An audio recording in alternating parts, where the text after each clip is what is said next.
好多人都鍾意寵物，但係當佢哋受傷嘅時候，唔係一般人可以承擔得到。今次我嚟到黃色小貓 Queso 屋企睇下佢嘅情況。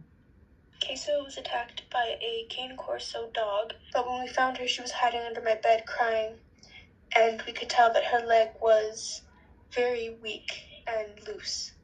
So we took her to the vet, and they told us she had a really, really severe break.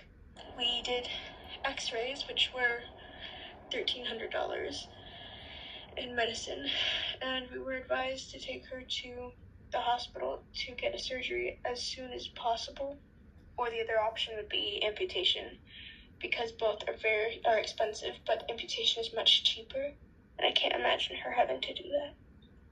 Right now she's taking 4 different kinds of medicine. What we were told by the vet was anywhere between $5,000 to $7,000 just for the surgery, but then for the medicine, a couple hundreds of dollars more. I miss her being able to be happy like that. 見到同聽到呢兩姊妹嘅對話，大家都知道個情況。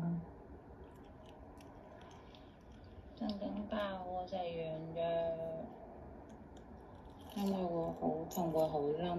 因為落尾驚就冇得睇醫生，所以而家要包住依嚿嘢。依嚿嘢咧，佢已經係第3個㗎啦，因為佢會甩嘅噃，因為佢不停喐，咁所以要綁住佢加呢個。希望大家支持下。所以因為 Queso 嘅情況同埋兩姊妹佢哋都仲係學生，還未有超級大嘅經濟能力可以支撐住，所以希望大家可以出一分力，籌集資金，令 Queso 可以盡快去做適合佢嘅手術，同埋日後嘅護理。如果大家想知道多啲，同埋了解多啲，可以直接 PM 我哋。多謝大家支持。